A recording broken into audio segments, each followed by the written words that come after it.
Hey, what's going on, guys? I'm Ben. Welcome to the channel. Today, I'm going to be converting my Gen 3 KLR 650 from a pig to a pack mule. Now, back when I bought this machine, my intention for it was really just to see what I could make it do on the trails that I ride about an hour north of my house. I wanted something that I could comfortably ride up there and enjoy on the pavement, but yet kind of push off-road to see just what I could get it to do. I've got this bike to do quite a few things that it probably shouldn't do, and that's why it's probably smart that I bought the Husqvarna 701, and I think the KLR 650 is going to do absolutely great in sort of its next phase here, and that is going to be turning it into something that I can load my gear up and ride wherever I want to, camp for a night or two, ride some trails, and then come back home. Now, this large Tusk Olympus tank bag has done an excellent job keeping kind of smaller items just within reach. Definitely love my large dry duffel on the back here. This can store a ridiculous amount of stuff and does a great job keeping it dry. I love that I can wash the bike with it on there. But putting everything that I need for camping adventure way high up in this bag is probably not a good idea. So that's why I decided it was time to try out the Tusk Pannier racks along with the Tusk Pilot bags. Now, the racks themselves do come with this hardware and these brackets, so you can mount any type of hard pannier to the racks you want. The first thing I'm going to do is remove the 4 fasteners that hold this rack to the frame.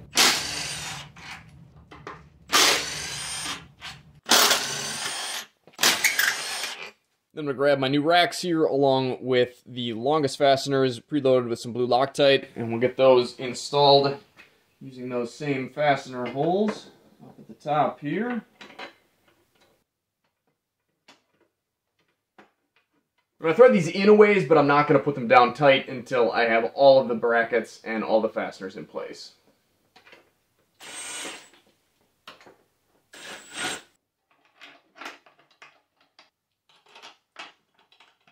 And then down at the passenger peg here, we're actually going to be fastening the pannier rack to the hole that's in the heel guard for the peg here. I had been using this to strap the back half of the bike down, so I'm a little bit disappointed that I'm not going to be able to use that anymore, but I'm sure I can find a different spot to hook my rack to strap up to. Back here, we're going to be using the larger Allen bolts, as well as the largest nut that comes with the kit. I'm going to throw these through, and this might take a little bit of effort to get this lined up. So here again, I'm going to get this one kind of close to in place, but not actually tighten it down yet, because we might need a little bit of movement here. Same deal over here on the opposite side. Looks like maybe that one lines up a tad better. Then finally, I'll be using this last group of fasteners here to mount the rear bumper. And this is, of course, where leaving those fasteners loose is going to come in handy, because we're going to need to do a bit of shuffling to make sure all 4 bolts line up. So I've got all the fasteners in place. Again, all of them were left loose. I just got to go through now, make sure everything is sort of where I want it, and snug everything down.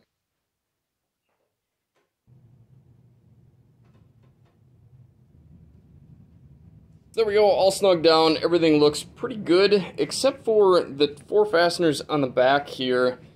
It looks like the threads didn't even really make it to the nylock part of the nut, so I'm probably going to pull those back off and throw some blue Loctite on them, but other than that, everything else went super smooth. I've got to say, I'm pretty impressed with how these look and fit on the bike. I really kind of always avoided pannier racks just because I thought that they were going to end up sticking out so far that they'd be obtrusive for any of the more hardcore off-roading that I want to do. But honestly, I don't really think that these stick out that much more than the dirt racks bars that I had on here, which were just strictly for protection. It seems like these will actually offer me some really nice grab points when I am off-roading, even if I've got the bags on here.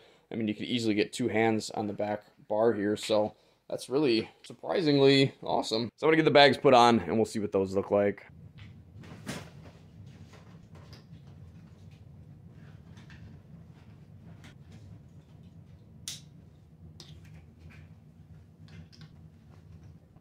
And then to secure these to the racks, we've got to undo these straps on the bottom and the top here, and then run them through the racks, so that kind of keeps them from flopping around in the breeze.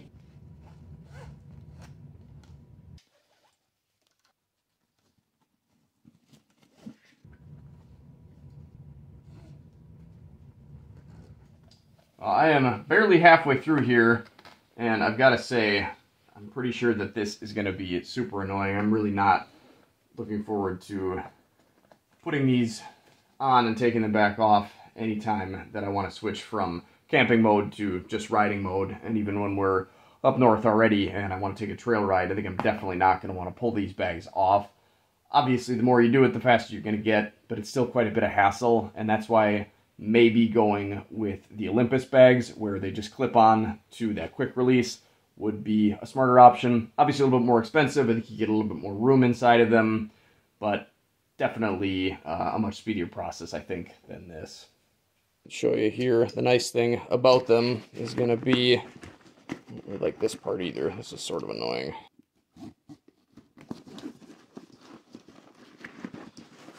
Undo my roll top on that side. Give myself some slack over here. Undo that side. Yeah, definitely not the quickest thing to get in, but they're not in here. Great.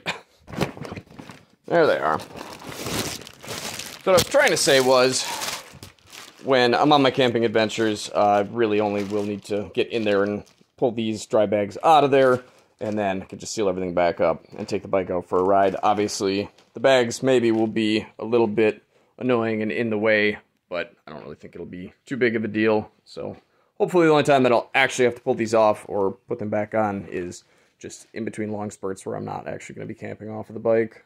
So right now I've got the bags oriented, so the MOLLE webbing is at the front of the bike. These could, of course, be flipped around, and then these would be at the back. That's kind of your preference, but with all the mud that I throw with the D-Sports on the rear, I figured this is probably the safest spot. So I'm going to get this mounted up. MOLLE webbing is essentially just these straps here that sort of interface with the 3 on here, and then you've got your MOLLE stick that goes down through all of that and sort of weaves both of those webs together and keeps this nice and secure.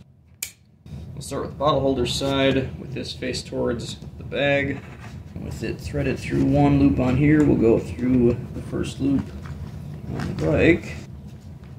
So hopefully you guys can see that it goes through the first strap on the bottle bag holder, then on the pannier, then it'll again go through here and just kind of switch off. And then once that's all the way through, you can pop the clip down. So we just stick whatever it is we want to hold down in here, roll this closed,